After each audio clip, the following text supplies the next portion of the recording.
Mana Toyir akam aytdilar, Aynan qayerda? shu Toshkentda, men Toshkentda uyimda turgan, Sredniy Urishda uyim bo'lardi meni. Sher akam bergan, o'sha yerda turardi. Andijondan kelsa, Umarxon o'qishga kelardi. Shohda bir kasallik bor, kibr degan. Yoshligidan bir kostyumini ko'rsatib hech kim kiymaydi deydi. Hamkasblar va yosh xonandalar, sizlardan iltimosim bu ko'rinishni qiynalib tiktirib sahnalarda kiyib yurmanglar. Buni hammasi qonunlashtirilgan. Juda ham katta ishtirokga ega. Oldindan uzr so'rayman. Bir paypog'ini ko'rsatib, birov kiymaydi degan, konsertini o'qilaman, sharmanda qilib. Bu o'zi sharmanda bo'lsa, u ham yetmaganda onasini ustidan arz qilgan odamni ko'rganmisizlar? Mani tilimni qichitmasin, lekin onasini ustidan arz qilgan bola nimani kutish mumkin? Zulg'umorni, mani botirimni o'ldirib, qopga solib, Farg'ona kanalga oqizib yuboraman, sizlarni yo'q qilib yuboraman deb shantaj qilib kelib.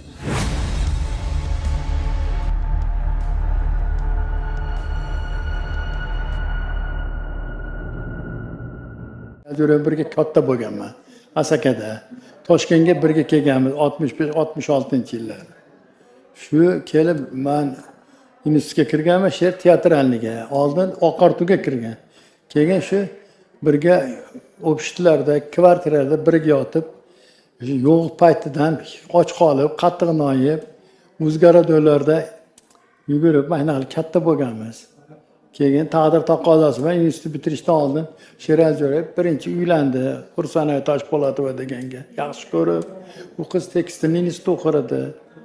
Keyin ular birga yashadi. Keyin bu yerda Asakaga ketdik.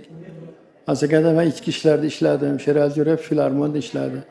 Men taqdir taqozosi bilan xotini ikki xat bo'lib, hali bola aniq bo'lib, nobud bo'lib qolib, tug'may qo'ydi. Shu bilan farzandsiz bo'lib qoldi.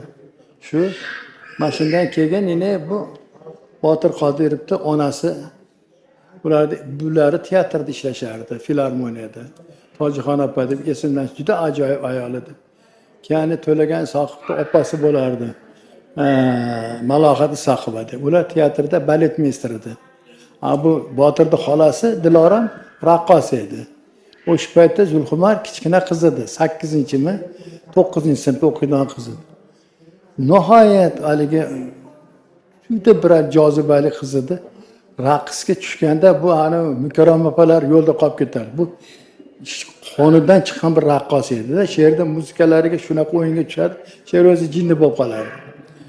Birinchi 9-mi sinfda 10ga o'tib o'tmasi, birinchi she'r Qo'rg'ontepada ochiq teatrda katta konsert qo'yganda hech esimdan chiqmaydi. Hali nima anaqa rozovoy bir ko'ynakda chiqib sahnada raqsga tushdi. Kun issiq optodi.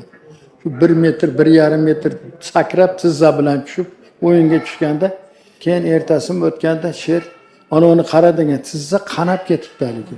Qip-qizil qon. Buni qilmagin. Mana shu sakrab irg'ish san'atini ana Xorazmliklar qildi o'yinchilar. Bu asli asoschisi shu Zulxumor bo'ladi. Shunaqa talantli qilsa. She'r farzand ko'rmasdan bular o'rtasi hali bir-birini yaxshi ko'rib qoldi. She'r shu qizni yaxshi ko'rib qolgan. Men shuni guvohiman. Keyin she'r uylanmoqchi bo'ldi bunga. U voyaga yetmagan edi. Keyin shar'iy nikoh o'qitdi. Domlani ham olib kelganman, Halim qori degan domlani. Esimdan chiqmaydi, she'rda bir jiyani bo'lardi, Hayito'ydagi. Shuni mashinada sho'pirlik qildirib olib kelib, Andijonda mikrorayonda o'sha Botirda onasining uyida nikoh o'qitganda men ustida turganman. Shundan keyin hali bola ular qo'shilishib bana qo'ygan, Botirga homilador bo'lib qoldi. Botirga homilador bo'lganda qiz hali voyaga yetmaganligi uchun u paytda yomon edi, to'polon, keyin bo'li she'rda anaqa deb. Keyin biz Botirda xollalari biz yakso'rik samolyotda Dushanbaga bularning katta opasi bo'ladi Aziza, hozir ham mashhur yuribdi. Azizani eri juda oliyjanob yigit edi, taksisida Islom degan. Shuni uyga olib bordi. Shaharda Dushanba shahrining o'rtasida Zeloni bozorida orqasida mahalla bo'ladi. Shu mahallaga olib bordi. 1,5 oymi 2 oyda martda moyda boshida 81-yilda Botir tug'ilgan. Bayram bo'lgan. Uli Sherali ichmaydi. Men har kun ichganman. Xursand bo'lganman. Botirda shu kalonqoch ko'targanman men. She'rga baqirib, mana deb. Keyin men 80-yil men qiz ko'rganman, 81da she'r o'g'il ko'rdi dedi. Men uyga kelib Botir qo'ydik deb baqirganini meni xotinim shohid. meni ayolim sudya edi, o'sha bor kelib oliy sudlarda ishlagan. Baqirib botir qo'ydik deb baqirganlari. Keyin biz har doim xavoralarni uydan bo'lardi. Bularni uydan xavoralardik. Mashmika rayonga borib kechqurunlari uzoq o'tirardi. Botir kichkina bolali paytda alyumin tog'oralarni bersa, tangiratib chopib ketsa men she'rga tanqidlar, bu doirachi bo'ladimi, ashulachi bo'ladimi deb rosa kular edik. Ko'tarib yurardik. Shunday yaxshilar bo'ldi. Keyin she'r filarmoniyaga Toshkentga chaqirib olishdi. Xumor qolib ketdi yerda. Shuni orasida haligi uzoq bormay turganiga endi she'r tinmas edi-da.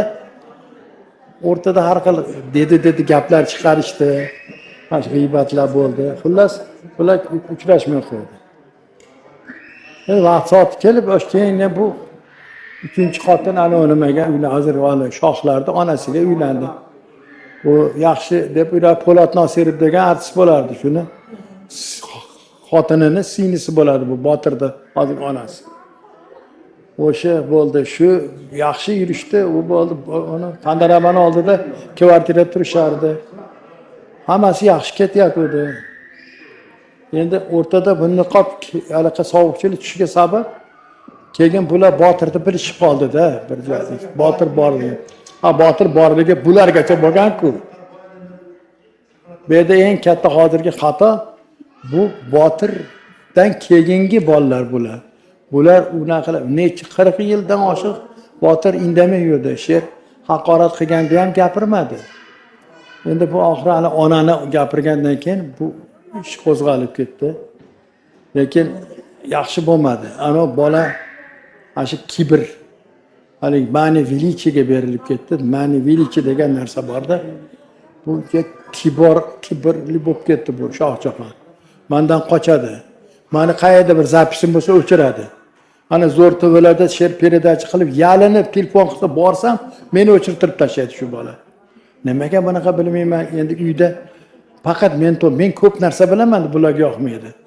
Meni bu she'r to'g'risida bulardan ko'proq narsa bilaman men. Shuning uchun men bularga yoqmayman. Xullas, ochiqcha kelishmovchilik bo'lmagan o'rtalaringizda Shohjahon Jo'rayev bilan. kim bilan? Shohjahon Jo'rayev. Menimi? Mendan qochondan menga nima kelishuv bo'lmaydi? Kim ular menga? Men otasi bilan tik turib gaplashsam, u kim menga? Lekin to'g'risini aytganlik kichkinasi bor, Zohira. Otasini duosi olgan bola. Nihoyat yaxshi bola. Zohirni men juda hurmat qilaman.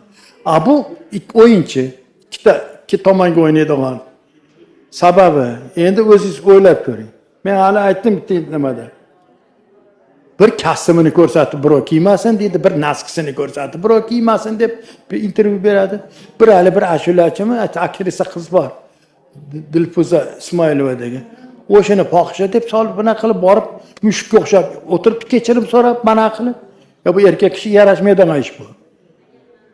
Endi mana shunaqangi o'rganib qolib, endi onani ustidan shikoyat qilgan bola bu. O'z tuqqan onasini ustidan shikoyat qilgan yigit edi. Nima deyish mumkin? O'shuning uchun men indamasdim, xafa bo'ldim. Men bitta narsa, Halim Jo'rayev menga telefon qildi. Bu sudga bergan aka, yordaming kerak, mana shunaqa ish bo'lyapti. Nima bo'lyapti desam, sudga berib turibdim. Men to'xta dedim. Sud boshlanmadim dedi, arizani olsa bo'laveradi. Nima bo'pti desam, mana shunaqa. Uchalasini yiqqin Toshkentga kelib dedim. Uchalasini yig'aylik dedim. Meni chaqir dedim. Keyin men ikkoviga dars beray. Bu seni men guvohman. Bunga nima tegishasan? Bu sendan oldin bo'lgan.